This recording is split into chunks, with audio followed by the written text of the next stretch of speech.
Hello दोस्तों, मैं प्रशांत शर्मा आप सभी का स्वागत करता हूं आपके YouTube channel PK maths academy पर। कैसे हैं आप सभी लोग? उम्मीद करता हूं सब अच्छे होंगे, स्वस्थ होंगे, लाजवाब होंगे। आज हम लेकर आए हैं फिर से आपके लिए रेलवे ग्रुप डी का एक शानदार और बेहतरीन सा प्रैक्टिस सेट। आज का प्रैक्टिस सेट बहुत ही लाजवाब और बेहतर रहने वाला है। सभी सवाल प्रीवियस क्वेश्चन है, तो ध्यान से कीजिएगा मेरे सभी बच्चे। तो भाई आप सभी मित्रों से विनती है हाथ जोड़कर कि भाई चैनल को सब्सक्राइब करें और बैल के घंटे को प्रेस करें, जिससे कि आप सभी को हमारी आने वाली वीडियो की सभी इंफॉर्मेशन समय से मिलती रहे। वीडियो यदि अच्छी लगे वीडियो को लाइक कर दीजिएगा, ज़्यादा शेयर कर दीजिएगा और एक प्यार सा कमेंट भी कर दीजिएगा कि आज की वीडियो आपको कैसी लगी। तो करते हैं भाई आज के प्रैक्टिस सेट का पहला सवाल। ये रहा भाई आपके सामने आज का पहला सवाल। तो पहले सवाल में कहा गया है भाई 450 का 78% प्लस 450 का 78% क्या होगा, ये पूछा है भाई। तो इस भाग को करने से पहले हम आपको कुछ बात बताएंगे। अगर 8 प्लस 8 प्लस 8 प्लस 8 अगर आप इसे जोड़ने बैठ जाए तो कैसे जोड़ेंगे? 8 8 16, 16 और 8 कितने? 24, 24 8 32। ऐसे जोड़ेंगे, चाहे तो आप ऐसे जोड़ दीजिए, इन सभी को अलग अलग जोड़ दीजिए। या आप क्या काम कर सकते हैं, 8 कितनी बार आया यहाँ पर? 4 बार, तो 8 गुना 4, 832। ठीक है भाई। हमने ये बात इसलिए बताई है क्योंकि यहाँ पर भी 450 आया यहाँ पर 2 बार, इसलिए हम क्या करेंगे, 450 गुना 2 कितना होगा आपका? 900। 450 450 कितना होगा आपका? 900। तो 900 का निकालने का हम क्या? 78%। 900 का 78% ये का हम कर लेंगे। ठीक है भाई। तो परसेंटेज काट दिया भाई 2 जीरो। 78 गुणा 9, जहाँ भी जाए का की के, उसका मतलब क्या था आपका? गुणा। तो 9 गुणा 78, 9 गुणा 78 कितना आएगा भाई आपका? 702। तो 702 होगा भाई इस सवाल का सही आंसर। ऑप्शन नंबर सी होगा इसका सही जवाब। ठीक है भाई। करते हैं भाई नेक्स्ट क्वेश्चन। ये इसकी बस शानदार शॉर्ट ट्रिक थी। करते हैं इसी टाइप का एक और सवाल। सवाल में कहा गया भाई 350 का 51% प्लस 350 का 11% क्या होगा? बिल्कुल सेम सवाल है। यहाँ पर भी 350 आया यहाँ पर 2 बार, तो 350 गुणा 2 कितना होगा? 700। तो मैंने करना क्या है, 700 का 51%, और जहां भी जाएगा क्या का की के, उसका मतलब क्या होता है आपका? गुणा। तो 700 का 51% उनकी 700 गुणा 51%। प्रतिशत काट दो 2 जीरो, तो क्या बचा? 7 गुणा 51, तो 7 ही कम 7, 7 पंजे 35, 357। ये होगा भाई इस सवाल का सही आंसर। ऑप्शन नंबर बी होगा इसका सही जवाब। ठीक है भाई। करते हैं भाई नेक्स्ट क्वेश्चन। करते हैं भाई नेक्स्ट क्वेश्चन।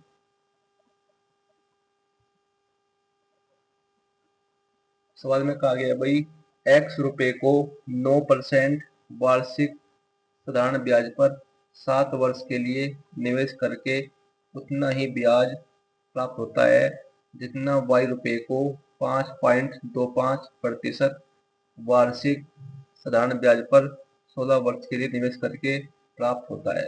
तो x अनुपात y का मान ज्ञात कीजिए। बहुत ही बड़ा सवाल है भाई, most important railway group D exam के लिए। ये आप जिस भी एग्जाम की तैयारी कर रहे हैं, रेलवे एग्जाम की, सभी रेलवे एग्जाम के लिए बहुत ही महत्वपूर्ण है ये सवाल। तो हमें क्या करना है, x अनुपात y का मान। साधारण ब्याज हम कैसे निकालते हैं भाई? दर गुना समय। दर गुना समय बराबर क्या होता है आपका? साधारण ब्याज। तो 9% की दर से 7 वर्ष का, 9% की दर से 7 वर्ष का ब्याज कितना होगा? गुणा कर देंगे। 9×7=63। तो x गुणा 63% बराबर किसके होगा भाई? y रुपये को 5.25% वार्षिक साधारण ब्याज पर 16 वर्ष के लिए।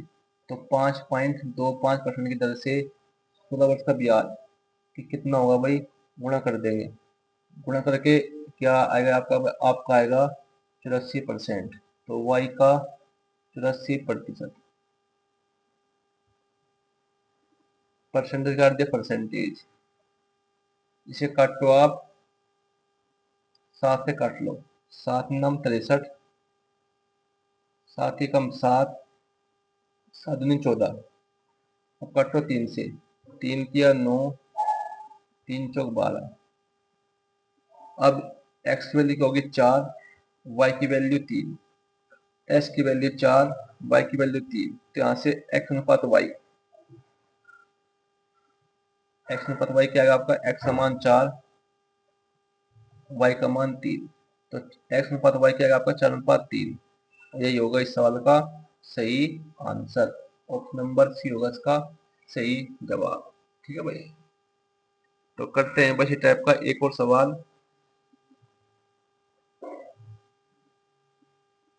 और जो भाई बाकी जो पार्ट हैं वो आपको मिल जाएंगे हमारे चैनल पर, विजिट कीजिएगा PKMS एकेडमी पर। वहाँ मिल जाएगी आपको एक प्ले लिस्ट और रेलवे एग्जाम के नाम से। वहाँ पर आपको रेलवे से संबंधित सभी पार्ट मिल जाएंगे। जाकर देख लीजिएगा भाई बारी बारी से, क्योंकि सभी पार्ट अपने आप में बहुत ही इंपॉर्टेंट है। सभी सवाल प्रीवियस क्वेश्चन है जो आपके रेलवे एग्जाम को क्रैक करने में आपकी बहुत बहुत हेल्प करेंगे। ठीक है भाई। तो करते हैं इसी टाइप का एक और सवाल। सवाल में कहा गया है भाई x रुपये को 9% वार्षिक साधारण ब्याज पर 5 वर्ष के निवेश करके उतना ही ब्याज प्राप्त होता है जितना y रुपये को 4% वार्षिक साधारण ब्याज पर 20 वर्ष के लिए निवेश करके प्राप्त होता है। तो x अनुपात y का मान ज्ञात कीजिए। बहुत ही बड़ा सवाल है भाई, बिल्कुल सेम सवाल है। तो 9% की दर से 5 वर्ष का ब्याज कितना होगा? गुणा कर देंगे। 9×5=45। तो x का 45%, यानी कि x गुणा 45% बराबर।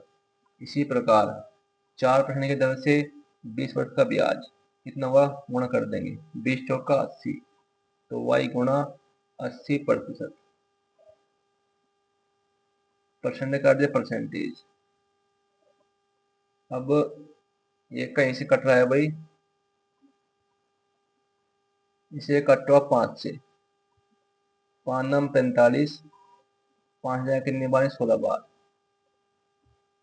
तो ये x का मान क्या आएगा? 16, y का मान 9। तो यहाँ से x अनुपात y, x का मान 16, y का मान 9।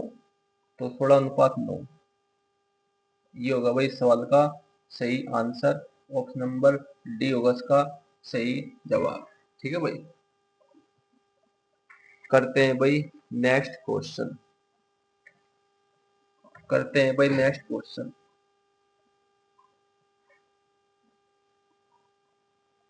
सवाल में कहा गया है भाई 14 विद्यार्थियों और उनके शिक्षक की औसत आयु 20 वर्ष है।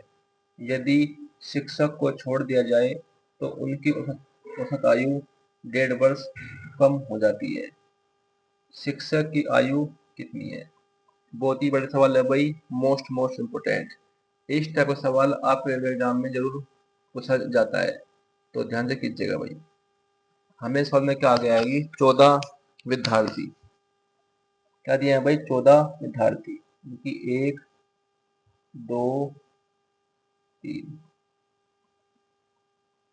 14 विद्यार्थी दिए हैं भाई।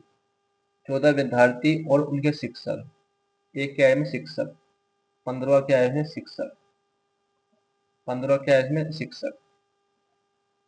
इन सभी की उसका क्या है 20 वर्ष।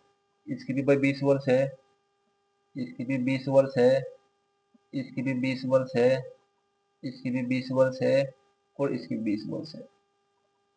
अब सवाल में कहा गया है कि यदि शिक्षक को छोड़ दिया जाए, जो 15वां है, अगर इसे छोड़ दिया जाए, अगर शिक्षक को छोड़ दिया जाए तो ये अपनी 20 जो औसत आयु है ये अपने लेकर जाएगा। कितनी? 20 वर्ष।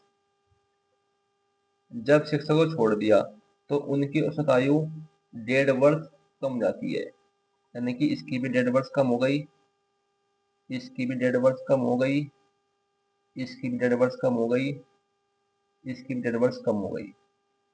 ठीक है भाई। तो शिक्षक की आयु से तो शिक्षक की आयु कितनी होगी? गुणा कर देंगे 14 की 1.5 में, तो 14 गुणा 1.5, 5 या 15, 5 दूनी 10, 7 14, 7 21, 21। जो 21 आया ये माइनस में, ये जोड़ देंगे इसमें शिक्षक की जो जो शिक्षक की क्या थी औसत आयु, क्योंकि हमसे क्या पूछी है शिक्षक की आयु, तो 21 इसमें जोड़ देंगे, आपकी क्या जाएगी शिक्षक की आयु 20 और 21 कितने हो गए? 41, 41 वर्ष। ये होगी भाई शिक्षक की आयु। ऑप्शन नंबर बी होगा इसका सही जवाब। ठीक है भाई, बहुत ही बड़ा सवाल था भाई, मोस्ट इम्पोर्टेंट आप रेलवे एग्जाम को देखते हुए, चाहे आप किसी भी रेलवे एग्जाम की तैयारी कर रहे हैं। तो करते हैं बस इसी टाइप का एक और सवाल।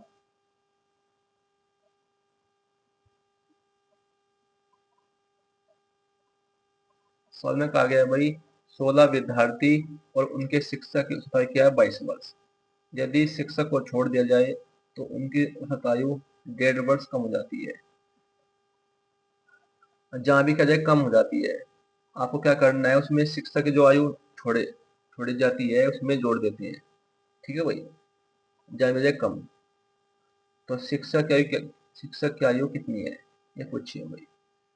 16 विद्यार्थी, 16 विद्यार्थी दिए हुए हैं भाई, 1 2 3, 16 विद्यार्थी हैं और उनके शिक्षक है 17वां क्या है इसमें शिक्षक, तो उनकी उसका क्या है 22 वर्ष। इसकी भी 22 वर्ष है, इसकी भी 22 वर्ष है, इसकी भी 22 वर्ष है, इसकी भी 22 वर्ष है, इसकी भी 22 वर्ष है। यदि इस शिक्षक को छोड़ दिया जाए, जो ये 17वां शिक्षक है, अगर हम इसे छोड़ दें तो ये अपनी औसत आयु जो 22 वर्ष है ये लेकर जाएगा। कितनी? 22 वर्ष। तो उनकी औसत आयु 1.5 वर्ष कम जाती है, इसकी भी 1.5 वर्ष कम हो गई, इसकी भी 1.5 वर्ष कम हो गई, इसकी भी 1.5 वर्ष कम हो गई और इसकी भी 1.5 वर्ष कम हो गई। अब गुणा करेंगे इसकी 16 की 1.5 में,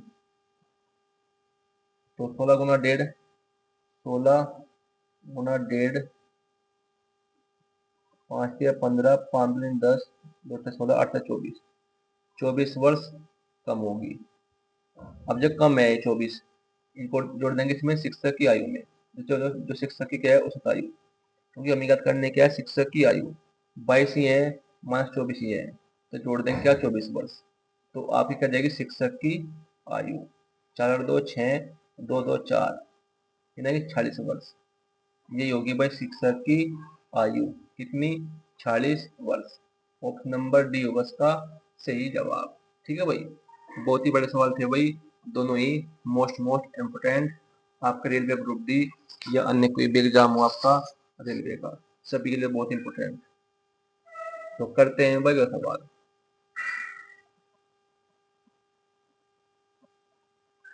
सवाल में कहा गया है भाई एक त्रिभुज की भुजाएं 9 सेंटीमीटर, 6 सेंटीमीटर, 5 सेंटीमीटर, इस त्रिभुज की भुजा परित्रिज्या क्या होगी?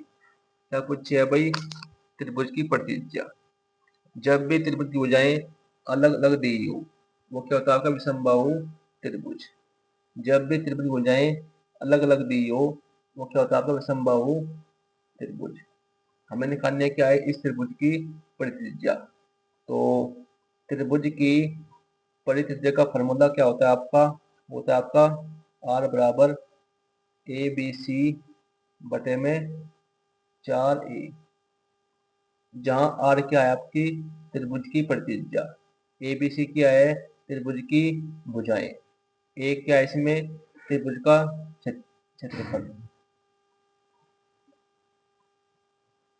तो त्रिभुज का क्षेत्रफल ज्ञात करने का फॉर्मूला होता है आपका ए बराबर, जब भी क्या हो विसंबाहु त्रिभुज, तो इसमें हम लगाएंगे क्या, हम हीरोइन फार्मूला, वो तो आपका एस गुणा एस माइनस ए, एस माइनस बी और एस माइनस सी, जहाँ एस क्या है आपका अर्ध परिमाप, यानी कि तीनों भुजाओं का आधा। तो पहले करेंगे हम क्या, एस का मान ज्ञात करेंगे। तो एस बराबर होता है ए प्लस बी प्लस सी बटा 2। ए का मान 9 है, बी का मान 6, सी का मान 5। इन सभी को जोड़ दो, 9 6 15, 15 5 20, 20 का आधा 10, तो एस का मान आएगा 10। ठीक है भाई, एस का मान 10। 10 को हम क्या लिख सकते हैं भाई, 2 गुणा 5, 2 गुणा 5। एस माइनस ए, एस का मान 10, ए का मान 9, 10 में से 9 गया 1, 1 लिख दिया। एस माइनस बी, 10, एस का मान 10, बी का मान 6, 10 में से 6 गए 4, 4 को हम क्या लिख सकते हैं, 2 गुणा 2 गुणा एस माइनस सी, 10 में से 5 गए 5, तो एस माइनस सी का मान आएगा 5। और यहाँ पे एक जोड़ा बनना है 2 का, एक बन रहा है 5, 5 का जोड़ा, इसे बाहर निकाल लेंगे, तो एक 2 पर आएगा, एक 5 पर आएगा, तो 5 दिन 10, 10 वर्गमूल 2। ये आएगा भाई आपका ए का मान। एक आएगा इसका भाई, इसका त्रिभुज का क्षेत्रफल। लेकिन आपको ज्ञात करना क्या है, त्रिभुज की प्रतिज्या का मान। प्रतिज्या का फॉर्मूला का क्या होता है आपका, आर बराबर ए बी सी बटा 4 ए। तो भुजाएं क्या दी है इसकी 9, तो प्रतिज्या क्या होगी इसकी 9 भुजाएं, एक भुजा 9 है, एक 6 दी है भुजा, एक 5 है, बटे में 4 गुणा 10 वर्गमूल 2। अब काटो से भाई 5 काटो, 5 दूनी 10, 2 तिया 6, अब काटो से 2 से भाई, 2 से 2 से तो नहीं कट रहा है भाई। अब क्या करेंगे हम, वर्गमूल 2 से करेंगे ऊपर से गुणा, वर्गमूल 2 से करेंगे ऊपर गुणा, वर्गमूल से करेंगे नीचे गुणा, तो एक क्या बन जाएगा आपका 9 तिया 27 गुणा वर्गमूल 2, 27 वर्गमूल 2 बटे वर्गमूल 2 गुणा वर्गमूल 2 क्या होगा 2, और 4 दूनी 8 बटे में 8, तो 27 वर्गमूल 2 बटा 8 सेंटीमीटर। ये होगी भाई त्रिभुज की प्रतिज्या का मान, कितना, 27 वर्गमूल 2 बटे में 8 सेंटीमीटर। ऑप्शन नंबर ए होगा इसका सही जवाब। ठीक है भाई, बहुत ही बड़ा सवाल था भाई, आज के प्रैक्टिस सेट का सबसे बेहतरीन सवाल में से एक, लाजवाब सवाल था भाई, आप रेलवे एग्जाम को देखते हुए मोस्ट इम्पोर्टेंट। ये सवाल आपका रेलवे एनटीपीसी में का सवाल है, मोस्ट इम्पोर्टेंट, और रेलवे ग्रुप डी के लिए बहुत ही इम्पोर्टेंट है ये सवाल। तो करते हैं भाई अगला सवाल।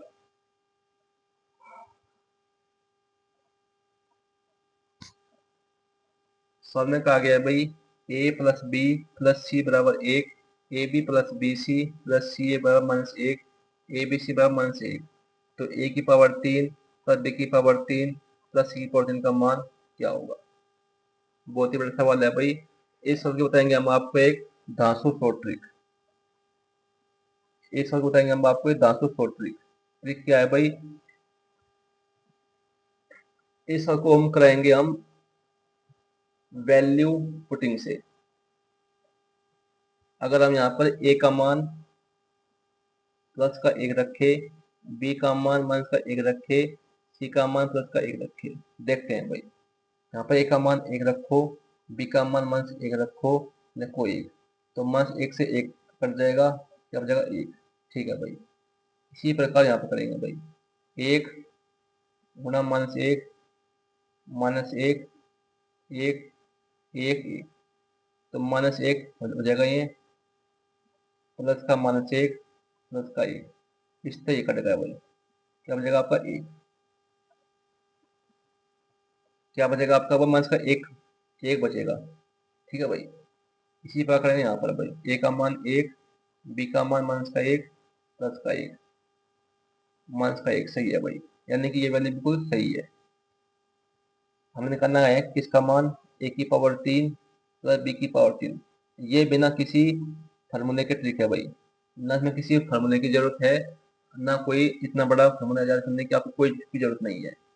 आपको क्या करना है, केवल वैल्यू पुटिंग करनी है। तो ए का मान 1 है, 1 का क्यूब कर देंगे, बी का मान माइनस का 1 है की पावर 3, सी का मान 1 की पावर 3, 1 की पावर 3 1, माइनस की पावर क्या है आपका, विषम संख्या। अगर माइनस की पावर, अगर माइनस 1 की पावर कोई विषम संख्या है तो उसका क्या आएगा आपका, माइनस का 1 ही आएगा। ठीक है भाई, और होती पावर यहाँ सम संख्या, तो क्या आता है प्लस का 1, 1 की पावर 3 1, 1 से माइनस 1 कट गया, क्या बचा 1, तो 1 होगा इसका सही आंसर, ऑप्शन नंबर डी होगा इसका सही आंसर। भाई ट्रिक अच्छी लगी हो तो वीडियो को ज़्यादा शेयर कर दीजिएगा, वीडियो को लाइक कर दीजिएगा और प्यार सा कमेंट भी कर दीजिएगा। ठीक है भाई, तो करते हैं भाई अगला सवाल।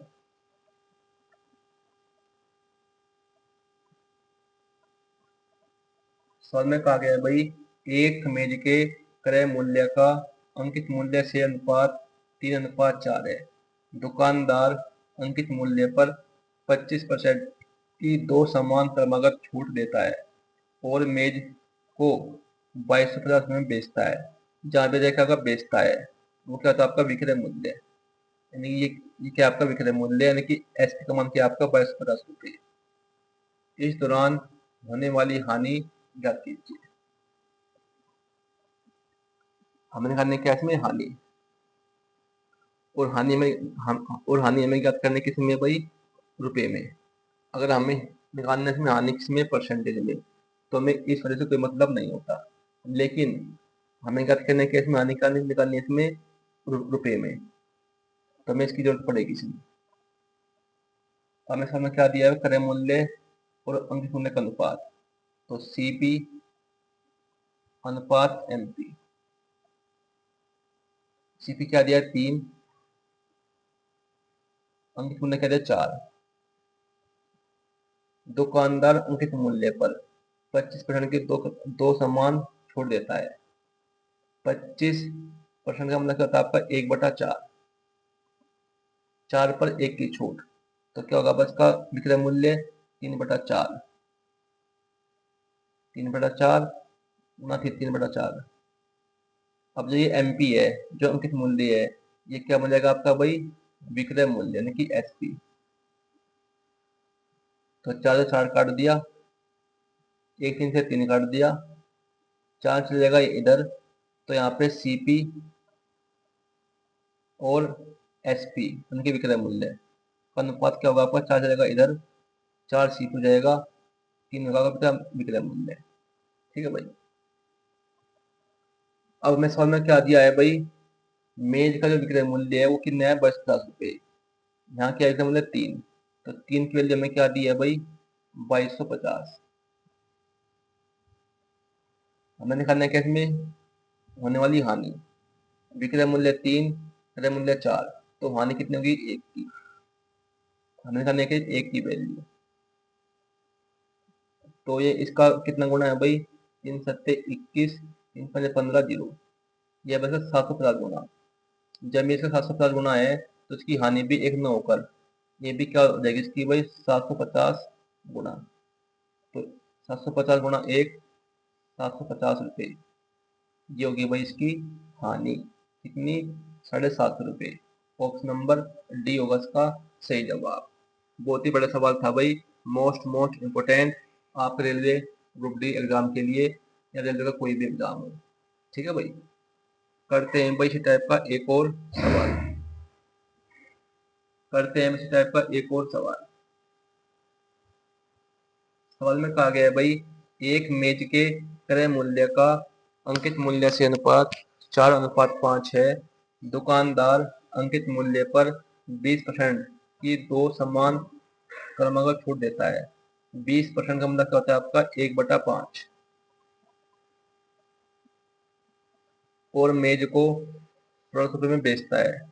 जहाँ भी करे बेचना, वो क्या होता है आपका विक्रय मूल्य। इस लेन देन के दौरान होने वाली हानि ज्ञात कीजिए। बिल्कुल सेम सवाल है, इसे भी देख लेंगे।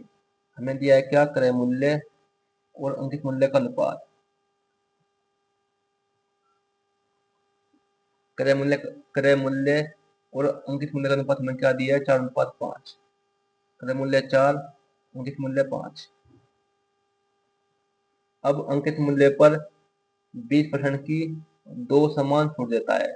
20% होता है 1/5, 5 पर 1 की छूट, तो विक्रय मूल्य क्या होगा आपका 4/5।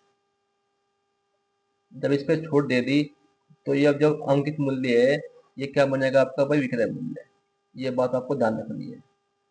अब एक 5 से एक 5 कट गया, एक 4 से 4 कट गया, 5 हो जाएगा इधर, तो यहाँ से सीपी और एसपी यानी कि क्रय मूल्य और विक्रय मूल्य का अनुपात क्या होगा आपका, 5 हो जाएगा इधर, सीपी का 5, एसपी का 4।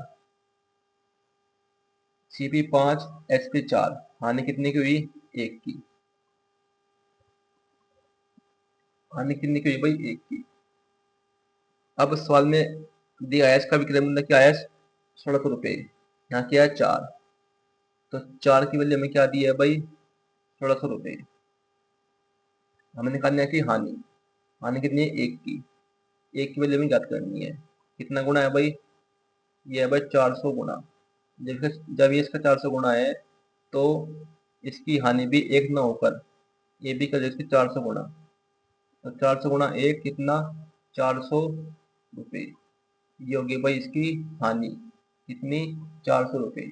ऑप्शन नंबर ए होगा इसका सही जवाब। ठीक है भाई। तो भाई आज के लिए इतना ही। वीडियो यदि अच्छी लगी हो तो वीडियो को ज़्यादा शेयर कर दीजिएगा, वीडियो को लाइक कर दीजिएगा और एक प्यारा सा कमेंट भी कर दीजिएगा। तो मिलते हैं आपसे कल एक ऐसी वीडियो लेकर, ऐसे क्वेश्चन लेकर। तब तक के लिए आपका बहुत बहुत धन्यवाद।